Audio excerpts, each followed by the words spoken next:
नमस्कार दोस्तों, स्वागत है आप सभी का एक बार फिर से हमारे चैनल में। दोस्तों, भगवान सूर्यदेव को जल चढ़ाते समय भूल से भी ना करें ये गलतियां। पुराणों के अनुसार कहा जाता है कि संसार के समस्त मानव को स्नान करने के पश्चात भगवान सूर्यदेव को अवश्य जल चढ़ाना चाहिए। तांबे के लोटे से जल चढ़ाना बहुत ही अच्छा माना जाता है। जल के साथ अक्षत एवं फूल मिश्रित कर भगवान सूर्यदेव को जल चढ़ाने से भगवान सूर्यदेव बहुत ही जल्दी प्रसन्न होते हैं। जल को चढ़ाते समय सूर्य देव के मंत्र का उच्चारण भी करना चाहिए। इससे मन में सकारात्मक ऊर्जा प्रवेश करती है। जिन लोगों का स्वास्थ्य अक्सर खराब होता है, यदि वे लोग हर सुबह स्नान करने के उपरांत भगवान सूर्यदेव को जल चढ़ाते हैं तो उनको स्वास्थ्य से संबंधित जितनी भी समस्या होती है उन सभी का निवारण प्राप्त हो सकता है। बहुत से लोगों की कुंडली में सूर्य की दशा ठीक नहीं होती। इन लोगों को अवश्य ही रोजाना स्नान करने के पश्चात भगवान सूर्यदेव को जल चढ़ाना चाहिए। इससे उनके घर में जो भी खराबी है उसमें सुधार आ सकता है। सवाल यह है कि सूर्य भगवान को कैसे जल चढ़ाएं एवं कब जल चढ़ाएं। चलिए अब हम बात करते हैं कि भगवान सूर्यदेव को जल चढ़ाते समय हमें किन बातों का ध्यान रखना चाहिए। यदि आप भगवान सूर्यदेव को जल चढ़ाते समय यह गलतियां कर रहे हैं तो भगवान सूर्यदेव को जल चढ़ाना और ना चढ़ाना एक समान है। आइए जानते हैं भगवान सूर्यदेव को जल चढ़ाते समय होने वाली गलतियों के बारे में। हो सकता है कि इन्हीं गलतियों के कारण आपके रोजाना सूर्य देव को जल देने से भी आपको किसी भी तरह का कोई लाभ प्राप्त नहीं हो पा रहा है।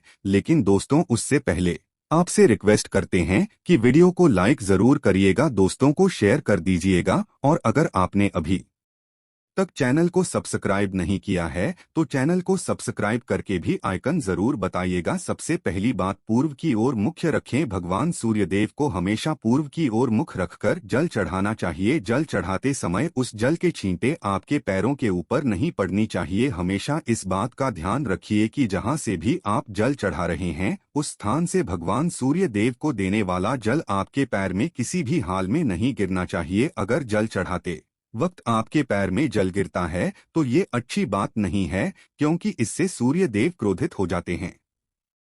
भगवान सूर्यदेव को जल चढ़ाते समय भगवान सूर्यदेव के इस मंत्र का जाप करें, ओम सूर्याय नमः। दूसरी बात, बिना स्नान किए जल न चढ़ाएं। भूल से भी यह गलती ना करें। बिना स्नान किए भगवान सूर्यदेव को जल चढ़ाएं। भगवान सूर्यदेव को स्वच्छता बेहद ही पसंद है। ऐसे में यदि आप बिना स्नान किए उन्हें जल चढ़ाएंगे तो वो आपसे रुष्ट हो जाएंगे और आप जिस कारण से उन्हें जल चढ़ा रहे थे उस कार्य में भी आप असफल हो जाएंगे। तीसरी बार, ताम्रपत्र का उपयोग। आजकल प्लास्टिक का बड़ा फैशन चल रहा है। प्लास्टिक की किसी भी प्रकार की चीजों से भगवान सूर्यदेव को जल बिल्कुल भी अर्पित ना करें। इसके अलावा स्टील, पीतल, कांच यदि पत्रों का भी प्रयोग ना करें। भगवान सूर्यदेव को जल चढ़ाने के लिए हमेशा ताम्रपत्र का प्रयोग करना चाहिए। इसके पीछे वैज्ञानिक कारण यह भी है कि सूर्य देव की उष्णता से प्लास्टिक से कुछ जहरीली गैसें निकलती हैं जो हमारी सेहत के लिए भी अच्छी नहीं होती। चौथी बात, ब्रह्मा मुहूर्त में ही अर्पित करें जल। कोशिश करें कि ब्रह्मा मुहूर्त में ही आप भगवान सूर्यदेव को जल अर्पित करें।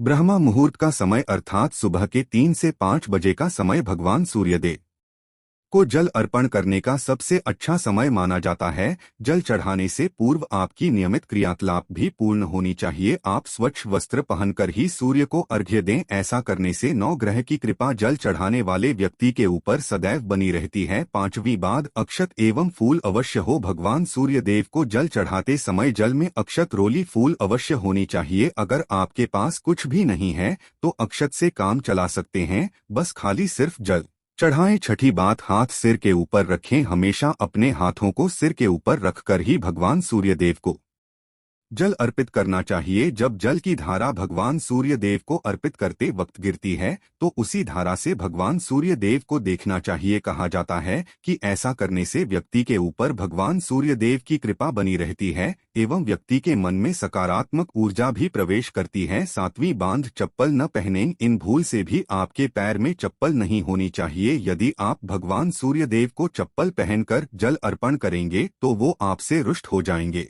और आपके जितने भी काम रुके हुए हैं वो सभी काम भी आगे नहीं बढ़ पाएंगे। इसलिए हमेशा भगवान सूर्यदेव को नंगे पैरों में रहकर ही जल अर्पित करें। 8वीं बात, रविवार के दिन अवश्य जल चढ़ाएं। आप हर दिन भगवान सूर्यदेव को जल चढ़ाएं या न चढ़ाएं, लेकिन रविवार के दिन सूर्य को जल अवश्य चढ़ाना चाहिए, क्योंकि रविवार का दिन सूर्य भगवान का दिन होता है। इस दिन को अवश्य ही हर व्यक्ति को भगवान सूर्यदेव को जल अर्पित करना चाहिए। इससे यदि आपकी कुंडली में किसी प्रकार का कोई सूर्य से संबंधित दोष है तो वह दोष गुण में परिवर्तित हो जाएगा। बाद सादा भोजन लें। यदि आप भगवान सूर्यदेव को हर दिन जल चढ़ाते हैं तो इस बात का अवश्य ध्यान रखिए कि आप रविवार के दिन मांस आहार का सेवन न करें। लाल रंग की सब्जी, मसूर की दाल न खाएं। यदि आप रविवार के दिन मिष्ठान ग्रहण करते हैं तो यह बहुत ही अच्छी बात है। रविवार के दिन लाल कपड़े भूल से भी ना पहनें। अब बात करें उपायों के बारे में, तो रविवार का दिन भगवान सूर्यदेव को ही समर्पित होता है। रविवार के दिन भगवान सूर्यदेव की पूजा करना बहुत अधिक लाभदायक होता है। वैसे तो हमें प्रतिदिन ही भगवान सूर्यदेव की पूजा करनी है, लेकिन रविवार के दिन विशेष रूप से भगवान सूर्य देव की पूजा कर लेनी चाहिए। तो आपको एक तांबे का पात्र लेना है। उस तांबे के पात्र में आपको जल रखकर भगवान सूर्यदेव को हर रविवार को अर्पित करना है। अगर आप प्रतिदिन नहीं कर पाते हैं तो रविवार को जरूर करें। वैसे आपको प्रतिदिन सूर्य देव को जल जरूर देना चाहिए। चाहे आप कोई भी पूजा नहीं कर पाते हैं, समय नहीं है आपके पास, तो सिर्फ स्नान करने के बाद भगवान सूर्यदेव को जल भी अर्पित कर देते हैं, तब भी आपकी जन्म कुंडली के ग्रह दोष समाप्त हो जाते हैं और आपको जो भी परेशानियां होती हैं उन परेशानियों से मुक्ति मिलती है। जब आप भगवान सूर्यदेव को जल अर्पित करते हैं, गायत्री मंत्र का जाप करें। गायत्री मंत्र का जप आप यथासंभव कर सकते हैं। अगर आपके पास समय है तो 108 बार कर लीजिए, नहीं तो जितनी देर आप जल दे रहे हैं वहां पर खड़े होकर भगवान सूर्य देव के सामने 5 मिनट तक कर लीजिए। इससे आपको बहुत लाभ होता है। गायत्री मंत्र का जप करने से, जैसे भगवान सूर्य देव को जल अर्पित करते ही समय जब हम गायत्री मंत्र का जप करते हैं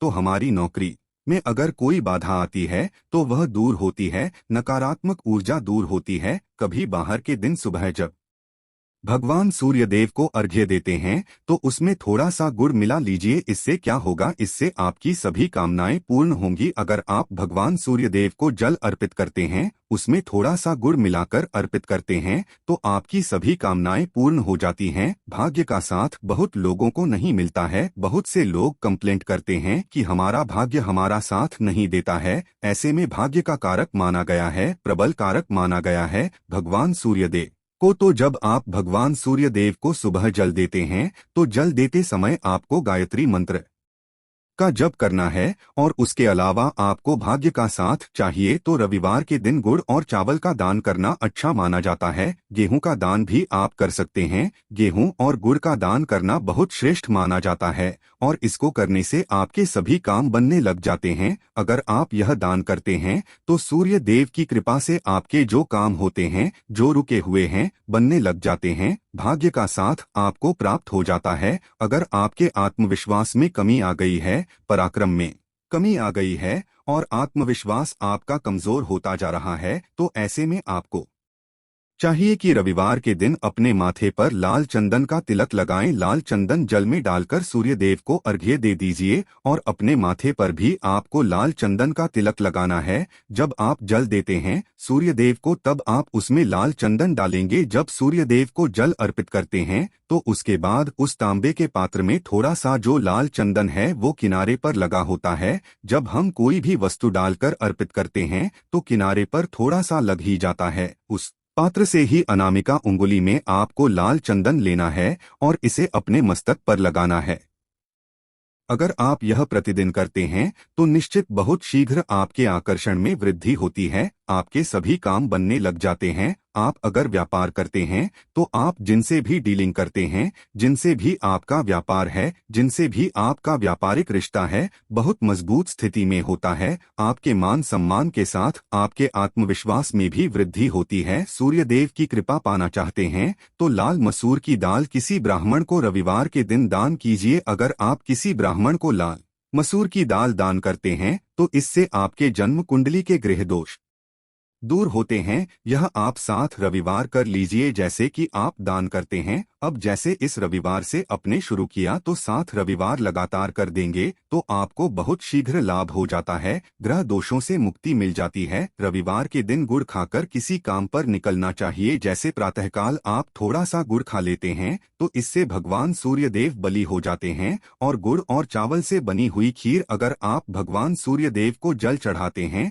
तो इससे दिन भी बहुत अच्छा हो जाता है। भगवान सूर्य देव को जल अर्पित करने के बाद आप यह खीर प्रसाद स्वरूप वह भी खा सकते हैं और परिवार के सभी लोग खा सकते हैं। इससे आपकी तरक्की होती है। जीवन में आपको सफलता की प्राप्ति होती है। व्यापार हो, नौकरी हो, हर जगह आपको तरक्की मिलती है। और अगर आपके घर में कोई बीमार है, बहुत समय से बीमार है, तो उनसे कहें कि वो भगवान सूर्य देव को तांबे के पात्र में रोली और लाल फूल डालकर अर्पित करें। लाल फूल आप कोई भी ले सकते हैं। गुलाब का, गुड़हल का, जो भी लाल पुष्प उपलब्ध हो उसको तांबे के पात्र में डालकर थोड़ी जीरो या लाल चंदन डाल सकते हैं। ऐसा करने से सूर्य ग्रह बलि हो जाता है तो आत्मविश्वास बढ़ता है। आत्मा के कारक है सूर्य देव और जब हमारा आत्मविश्वास बढ़ता है रोगों से मुक्ति मिलती है, नकारात्मक शक्तियों से छुटकारा मिल जाता है, दवाइयाँ शीघ्र ही काम करने लग जाती है। रविवार के दिन आदित्य जी स्तोत्र का पाठ जरूर करना चाहिए। अगर आप चाहते हैं आपको सूर्य ग्रह का पूर्ण लाभ प्राप्त हो, चाहे आपकी जन्म कुंडली में सूर्य मजबूत स्थिति में भी हो, तब भी रविवार को आपको आदित्य हृदय स्तोत्र का पाठ जरूर करना चाहिए। आदित्य हृदय स्तोत्र का पाठ अगर आप 3 बार करते हैं प्रतिदिन या फिर 3 बार रविवार को भी करे लेते हैं तो इससे भी आपके जीवन की परेशानियां दूर होती है। आपके मन में कोई भी काम ना हो, जैसे हमने शुरू में ही कहा, गुण चाहिए, संतान चाहिए, मान सम्मान चाहिए, आत्मविश्वास चाहिए, शिक्षा में सफलता चाहिए, नौकरी में सफलता चाहिए, सरकारी नौकरी चाहिए। जीवन में आपकी कोई भी समस्या हो, उस समस्या से मुक्ति पाने के लिए आपका आत्मविश्वास बली होना बहुत आवश्यक है। अगर आपके अंदर आत्मविश्वास होगा तो आप किसी भी समस्या से मुक्ति पा लेंगे। और आत्मविश्वास की प्राप्ति तभी होती है जब सूर्य हमारी जन्म कुंडली में अच्छी स्थिति में होते हैं। एक बहुत ही अचूक उपाय हम आपसे शेयर करने वाले हैं, यहाँ आप जरूर कीजिए। अगर आप किसी भी प्रकार से किसी भी समस्या से घिरे हुए हैं, कोई भी आपकी विशेष कामना है, तो ये उपाय जरूर कीजिए। सूर्य को आप जब जल देते हैं तो जल देते समय जल में आपको एक बिल्वपत्र डालना है और इस बिलपत्र के साथ सूर्य देव को जल देना है। तो आप तांबे का पात्र ले लीजिए, उसमें थोड़ा सा गंगाजल डालें, थोड़ा सा जल डालें, थोड़ा सा रोली डालें और इसके साथ ही एक बेलपत्र डाल दीजिए। आप थोड़े से अक्षत भी डाल सकते हैं। अक्षत क्या होता है? चावल होता है जिसके टूटे हुए दाने ना हो, बिल्कुल साबुत चावल होता है, उसे अक्षत कहा जाता है। तो थोड़े से अक्षत, रोली और बिल्वपत्र डालकर भगवान सूर्यदेव जी को जल देना है। 7 बार में आपको जल देना है। जैसा कि बताया जाता है आपको 3 बार में जल देना चाहिए। रोक रोक कर एक ही पात्र का जल हम 3 बार में देते हैं। हमें बिल्वपत्र डालना है तो इस विशेष सामग्री की वजह से हम इस जल को 7 बार में भी दे सकते हैं। तो आप रोक रोक कर उसे जल को, एक पत्र के जल को ही 7 बार में दीजिए। भगवान सूर्यदेव को देखते हुए आपको मंत्र बोलना है, ओम ही मसूरी यह नमः हिम सूर्याय नमः। तो इस प्रकार से आप इस मंत्र को बोलते हुए अगर भगवान सूर्यदेव को जल अर्पित करते हैं तो शीघ्र ही आपके मन की कामनाएं पूर्ण हो जाती है। आपकी जो भी कामना है भगवान सूर्यदेव से कहे। थोड़े समय तक आप आदित्य हृदय स्तोत्र का पाठ कर सकते हैं, चाहे तो 1 बार या 3 बार या फिर 108 बार गायत्री मंत्र का जप कर लीजिए, या भगवान सूर्यदेव का कोई भी एक मंत्र जिसका आप 108 बार जप कर सकते हैं। जरूर इस प्रयोग को करने के बाद कीजिए, इससे आपके कामना बहुत शीघ्र पूर्ण हो जाती है। दोस्त, तो आज की वीडियो में हमने सूर्य को मजबूत करने का उपाय बताया। सूर्य को मजबूत करना बहुत आवश्यक है। सूर्य आत्मा के कारक है और सबसे जरूरी है आत्मविश्वास का बली होना। अगर हम जीवन में किसी भी प्रकार की सफलता पाना चाहते हैं तो बहुत जरूरी है कि आप सूर्य देव की आराधना कीजिए, प्रतिदिन कीजिए और रविवार के दिन विशेष रूप से कीजिए। उम्मीद करते हैं आज की वीडियो से आपको लाभ अवश्य होगा। आज के लिए बस इतना ही दोस्तों। अगर आपको यह वीडियो पसंद आया है तो वीडियो को लाइक करिएगा, दोस्तों को शेयर जरूर करिएगा और चैनल को सब्सक्राइब करके बेल आइकन जरूर दबाइए होगा, ताकि आने वाला नॉलेजेबल वीडियो आपको सबसे पहले मिले। दोस्तों, मिलते हैं अगले वीडियो में। जय भगवान सूर्यदेव।